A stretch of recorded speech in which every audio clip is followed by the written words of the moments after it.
Hey, what's going on, everybody? Appreciate y'all for tuning in. So I've got a, I don't know, a bittersweet video for you tonight, or today. Again, forgive me, I'm just getting off work. I wanted to get this video shot so I can hopefully get it up to you guys in the next day or so. But I have been debating whether or not to get this knife for quite a while. Finally pulled the trigger, and I don't know, I'm a little disappointed. I love the knife in general, but there's one aspect of it that just absolutely kills it for me. So this is the same knife. It's in two different packages, two different types of packaging. The reason I have two is because when I got the first one, I thought it was defective. So I did an Amazon return for defective. You know, they send you out the other one, and you have 30 days to return it, or they charge you or whatever. So I was able to kind of compare the two side by side, and I was even able to talk to Remette on Instagram, and kind of found out that this is unfortunately the way they are right now. So we'll get into that here in just a second. But so I'll start with the first one that I got and kind of how it was packaged. So I'm guessing this, I don't know if this is an older style packaging or a newer style packaging. These are the updated knives after everyone complained that you couldn't hold the button and flick the knife out. For whatever reason, people complained about that. And that caused you to turn a really, really nice knife into one that is not so nice, honestly, in my opinion. So this is, again, this is how this one came. It has just the plastic packaging, and you've got your microfiber and Allen wrench, or Torx wrench here, and the bottom.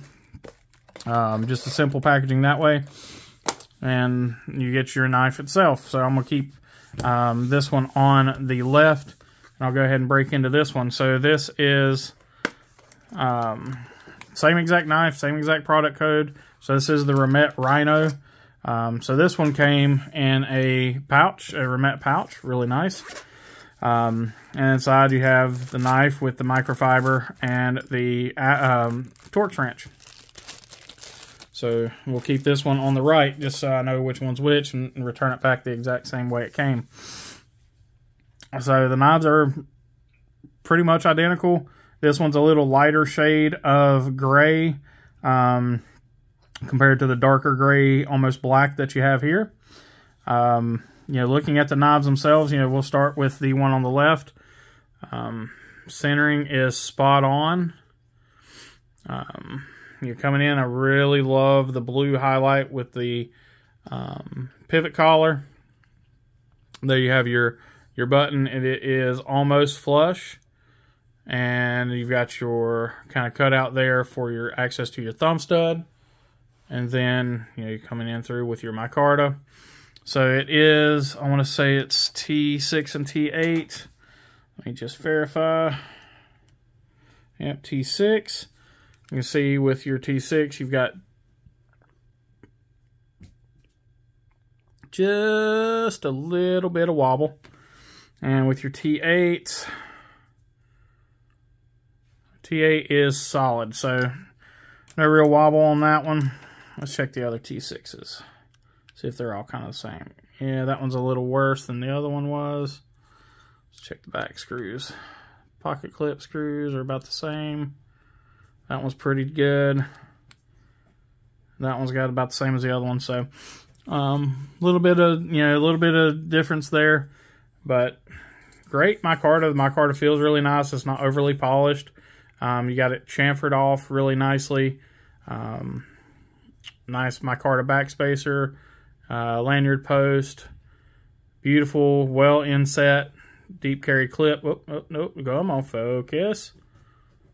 Deep carry clip, inset, no mushrooms in the shade. Clip is a little on the light side as far as retention. And again, you got that beautiful anodized pivot collar again.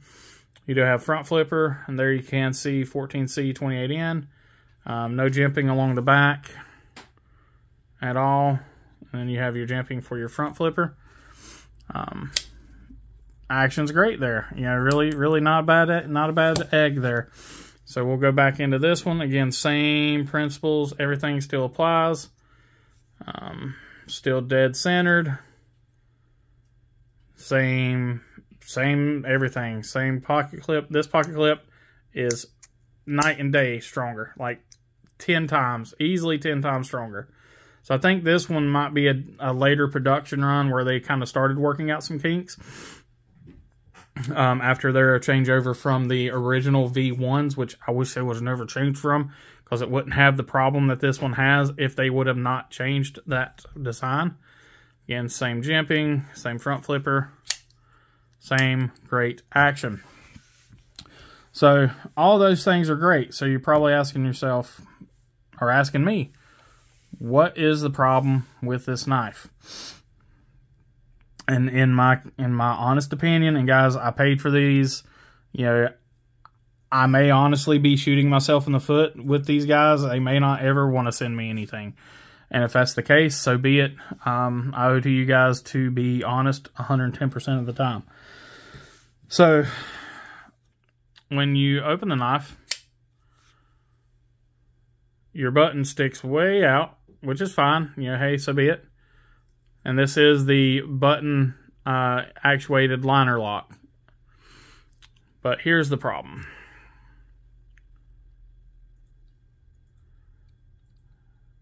That is a major design flaw.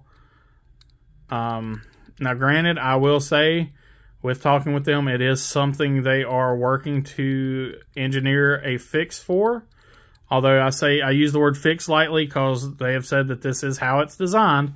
And it even states, and I can't believe I missed it, but it even states on their Amazon listing that it has a, I can't remember how they mentioned it, floating or rotating or something like that button. But it feels bad. That is the only way to put it. It just, when you go to disengage the button or disengage the blade, it just feels wrong. It makes you feel like your button's about to fall off in your hand. And they have assured me, and I mean, in multiple different messages back and forth, they have assured me that the button will not fall off. It's how it's made and everything. And I've not taken the knife apart to look at it. Just because you know, like I said, I'm not 100% sure I'm going to be keeping the latest one that they sent in. I haven't made up my mind yet. I'm probably not, just to be honest with you. As much as I like the knife, like I said, you know, if we forget about that, if we go into just the knife itself, what everyone else has said about the knife holds true. Every other reviewer that has sung this knife's praises, it is perfect in the hand. Literally perfect for my hand, at least. I have 0 hot spots. Nothing from the pocket clip, nothing from the handle itself. Like, it just disappears in my hand. I absolutely love that. I love the blade shape. I'm not a huge fan of a drop point blade, but because you've got this kind of cool stylistic cutout here, and you've got your swedge, almost reminds you of almost like a harpoon there, and you got your swedge up, and then you got your drop point. Got a lot of belly in this blade. It came razor sharp. Both of them did, which I'll show you here. Try not to dox myself, but I mean, they both are just as sharp, and this paper's been folded up 100 times, so that, take my word for it, they're sharp. That's a kind of a crappy showing there, because like I said, that paper's been folded up. But again, I really like the knife. It reverse flicks so well, and it doesn't matter. Ring finger, index finger, middle finger flick is just money. I mean, it is money. I said, the action. The front flipper action leaves a little to be desired. You don't get a ton of torque on the top, but I mean, if you you give it a little, a little extra oomph, it'll flatten. It'll fly out there pretty good. But I wouldn't use the front flipper. I would just reverse flick it. And even the thumb stud action is great. And this one's the same way. I mean, it's actually, I think this one's action is a little bit better. It's a little stiffer isn't a good word. It's a little less loose, I guess is the better word for it. So it's got a little more positive feel to it. But you can see here, this one still has that same kind of wiggly button. I haven't seen anybody else talk about this, so I don't know how many people have or whatever. I haven't watched a ton of reviews on the second generation one. I've asked a couple people that have had these, but it sounds like everybody has the Gen 1s that don't do that. Whatever they had to change to make it to where you could press the button and flick the blade out, which again, why? I'll never understand it. But anyway,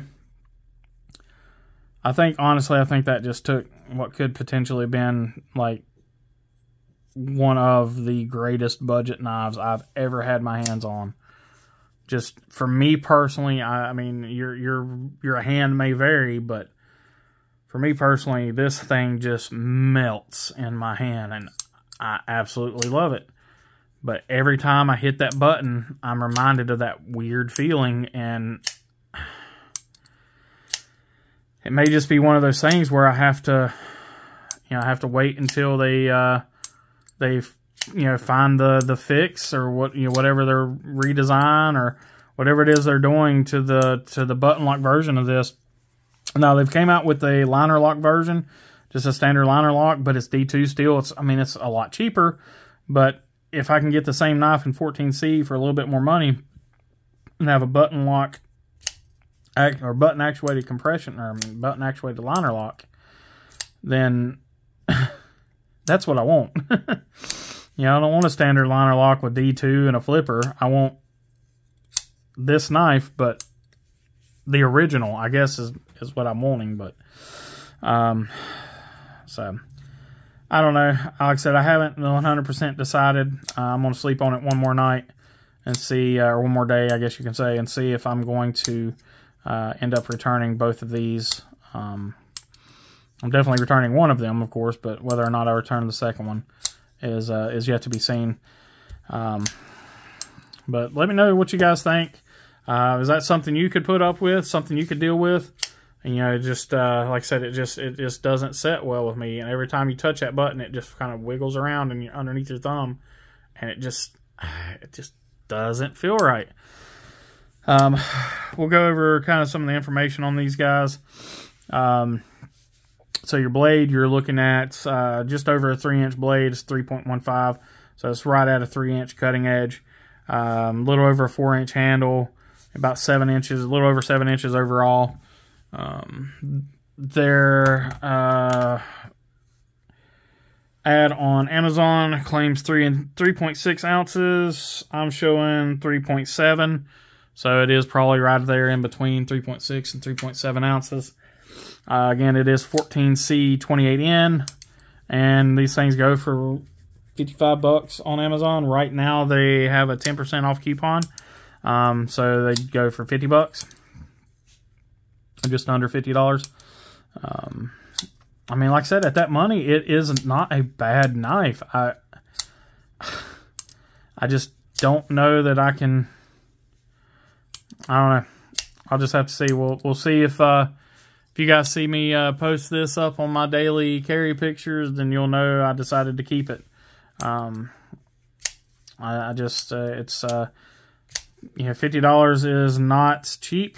I mean, it is a budget blade, but $50 is, you can buy a lot of knife for $50, and to have one that you're not quite happy with is, at least for me, is not something that works. So But yeah, so I appreciate y'all for watching. I am going to go ahead and end this one here. Let me know in the comments what you think I should do. You know, I've got a couple of days, so, you know, from the time you're seeing this, you know, 24, 48 hours or so, and I'll be returning these guys if I decide to. But let me know, would you keep it? Would you return it? But, all right, well, I appreciate you guys, as always, for watching. Please like, comment, share, subscribe, do all those great things. Be kind, be humble, be EDC. Take care.